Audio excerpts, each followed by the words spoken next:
reconciliación y esperanza. Feliz semana para todos. Llegamos a la lección número 9. Esta semana estudiaremos más acerca del libro de Colosenses. Cuando se menciona este título, reconciliación y esperanza, básicamente se entiende como un alejamiento previo entre el hombre y la parte celestial. Porque fuimos creados con el objetivo de servir a Dios. Sin embargo, cuando el pecado entró al ser humano, ese privilegio se perdió y por ende hay un alejamiento de la vida eterna. Pero no todo está perdido, porque ahora por medio del sacrificio que el Señor hizo por cada uno de nosotros, tengamos nuevamente la oportunidad de tener esa reconciliación y también tener esperanza de estar con Él físicamente, como Adán y Eva un día lo tuvieron, ¿no? El apóstol Pablo nos da muchas enseñanzas acerca de Jesús, a cómo ser reconciliados de las malas obras, cómo ya no hacer enemigos en nuestra mente, esos enemigos que nos atacan constantemente. Nos enseña a cómo permanecer firmes en nuestra fe, a pesar de todo, conocer cuál es el plan que Dios tiene para con nosotros, además de cuál es el misterio de Dios y cuál es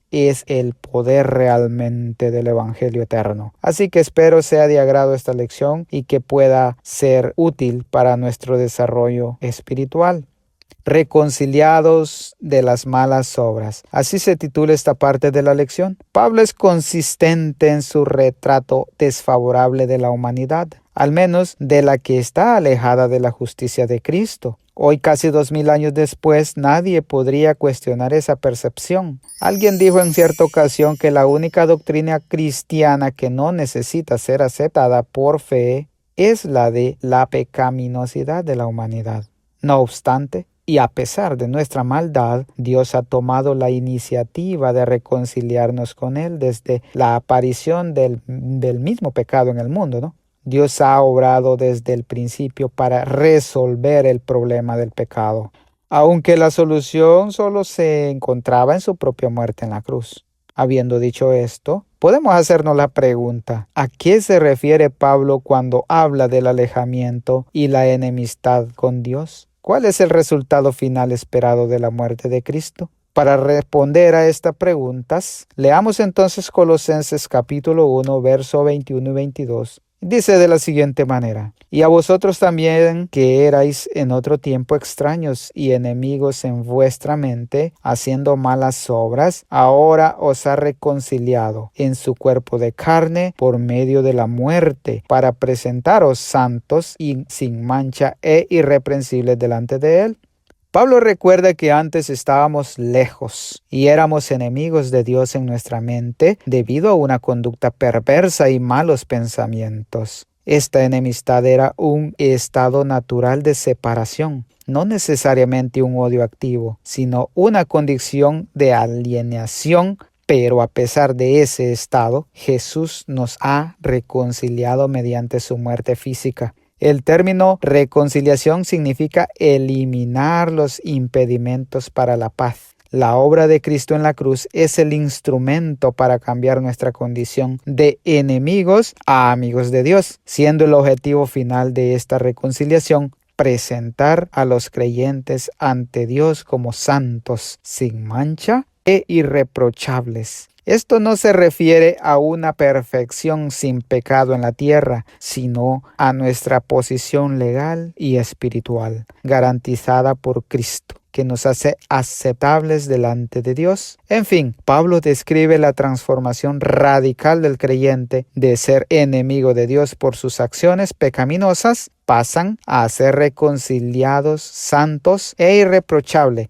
Esta obra se logra mediante el sacrificio físico de Cristo en la cruz, cambiando nuestra posición de lejanía a una presencia directa y santa ante Dios.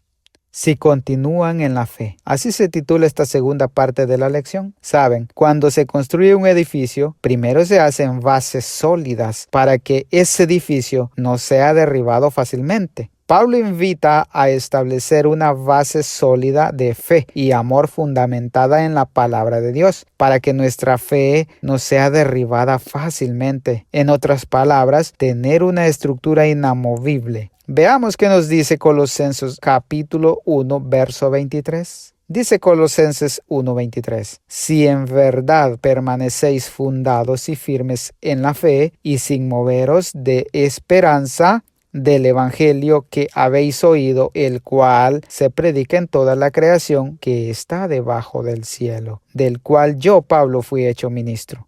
Vemos algunos puntos importantes sobre a qué se refiere Pablo cuando habla de permanecer fundados y firmes en la fe. El apóstol nos menciona sobre la condición de la perseverancia. El versículo comienza con un si en verdad permanecéis, lo cual no implica que la salvación sea incierta, sino que la continuidad en la fe es la prueba de que la reconciliación ocurrió realmente. Luego dice fundados y firmes. Pablo utiliza términos arquitectónicos. Dice estar fundados. Esto se refiere a tener una base sólida en Cristo. Mientras que cuando menciona la palabra firmes, esto implica estabilidad ante las presiones externas o faltas doctrinas. Cuando el apóstol menciona que no hay que estar sin moverse de la esperanza, él advierte contra ser apartados del mensaje del Evangelio. Esto era especialmente relevante para los colosenses, quienes se enfrentaban filosofías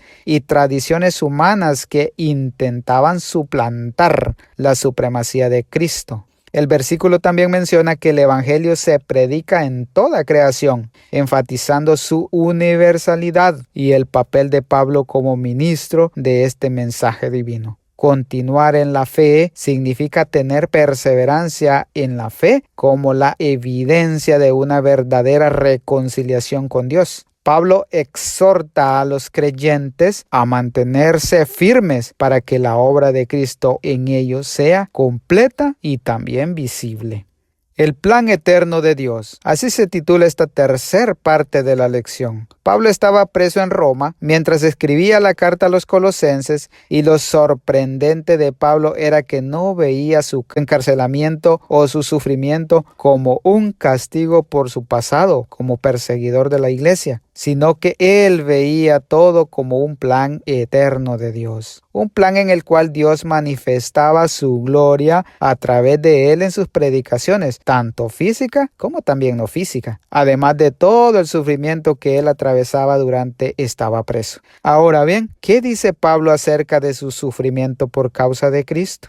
Pues eso es exactamente lo que vamos a estudiar en este momento. Para ello los invito a leer Colosenses capítulo 1 versos 24 y 25. A ver qué nos dicen estos versos. Dicen así: ahora me gozo en lo que padezco, porque vosotros, y cumplo en mi carne lo que falta de las aflicciones de Cristo por su cuerpo, que es la iglesia, de la cual fui hecho ministro según la administración de Dios que me fue dada para con vosotros, para que anuncie cumplidamente la palabra de Dios. Pablo nos sugiere que el sacrificio de Jesús fue insuficiente. La obra de Jesús en la cruz es completa y única. Además, él también se refiere a los sufrimientos físicos y persecuciones que él enfrenta por llevar el mensaje a los gentiles. Estas son las aflicciones de Cristo, en el sentido de que Cristo sufre en sus siervos. Ahora pregunto, ¿quién puede gozarse en medio del dolor? Suena algo que no concuerda, ¿cierto?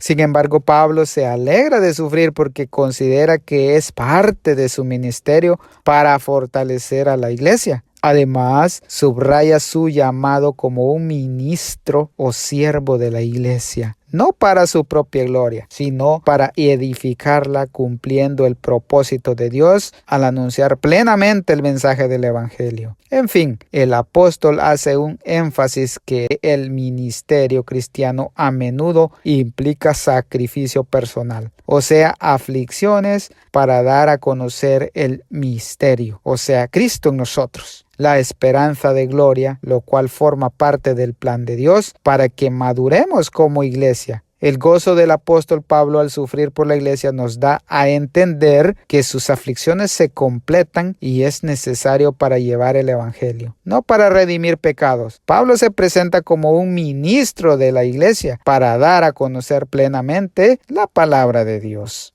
La revelación del misterio de Dios. Así se titula esta parte de la lección. Cada vez se pone más interesante esta lección. Vimos cuál era el plan de Dios según el apóstol Pablo. Ahora se nos presenta la revelación del misterio de Dios, que de hecho ya lo sabemos. ¿Cuál es ese misterio? Y lo descubrimos desde el momento que nuestros pulmones reciben el aire día con día. Ese misterio es vivir gratis en este mundo gracias al sacrificio de Cristo Jesús, porque Él está con nosotros día con día. Entonces, voy a leer Colosenses capítulo 1, versos 26 al 27, a ver qué nos dicen estos versículos. Dicen así: el misterio que había estado oculto desde los siglos y edades, pero que ahora ha sido manifestado a sus santos, a quienes Dios quiso dar a conocer las riquezas de la gloria de este misterio entre los gentiles, que es Cristo en vosotros, la esperanza de gloria. Pablo explica que el plan de Dios, que estuvo oculto para las generaciones pasadas, ahora es dado a conocer. Este misterio no es algo enigmático, sino una verdad divina que solo se entendió plenamente con la llegada de Jesús. La inclusión total de los gentiles en la salvación, dice el apóstol, que la riqueza de este plan no solo es externa, sino interna. La verdadera gloria para los creyentes es que Cristo vive dentro de ellos a través del Espíritu Santo, transformándolos y dándoles poder. ¿Saben algo? La presencia de Cristo en nosotros como creyentes es la garantía absoluta de la futura resurrección y la partición en la gloria eterna de Dios. Pero no nos vayamos a equivocar. No solo los gentiles resucitaremos, no nos equivoquemos con este tema, sino todos los que creen en Cristo, ya sean que provengan del judaísmo o del paganismo, todos participan por igual de las promesas de Dios por medio del Evangelio y han sido reunidos en un solo cuerpo que se llama la iglesia. Ojo, pero tenemos que ser obedientes para poder formar de ese cuerpo que se llama iglesia, ¿no? Entonces, este misterio estaba oculto por siglos, que Dios salvaría a los gentiles, que no eran judíos, y les daría vida eterna. Ha sido revelado en el Evangelio. Este gran secreto es Cristo en nosotros, la esperanza de gloria, que significa la presencia de Jesús dentro de nosotros como creyentes, dándonos la garantía de salvación y resurrección futura. Entonces, si podemos decirlo de una manera, el Evangelio derriba barreras y ofrece una relación íntima y personal con nuestro Señor, asegurando a cada uno de nosotros como creyentes un destino glorioso.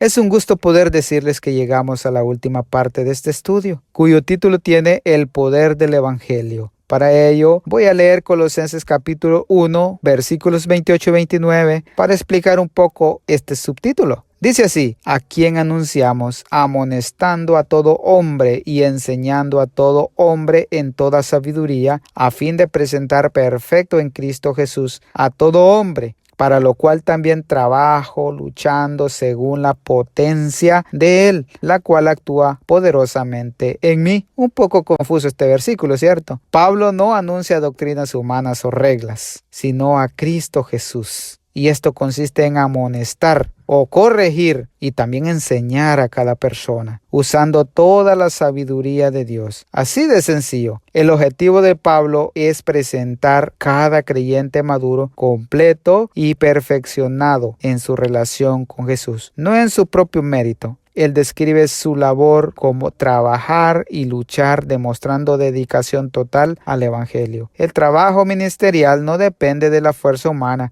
sino de la potencia de Dios que actúa eficazmente en el creyente. Así como crecemos para convertirnos en cristianos maduros, aceptando las enseñanzas de las Escrituras y prestando atención a sus advertencias. La madurez es un concepto importante. Los padres de un bebé recién nacido celebran cada hito del desarrollo de su hijo. Las primeras palabras, los primeros pasos y las primeras frases leídas. ¿Qué padre no se alarmaría si su hijo no caminara o no hablara después de varios años? El crecimiento y el desarrollo son normales y esperables. Lo mismo ocurre en la vida cristiana.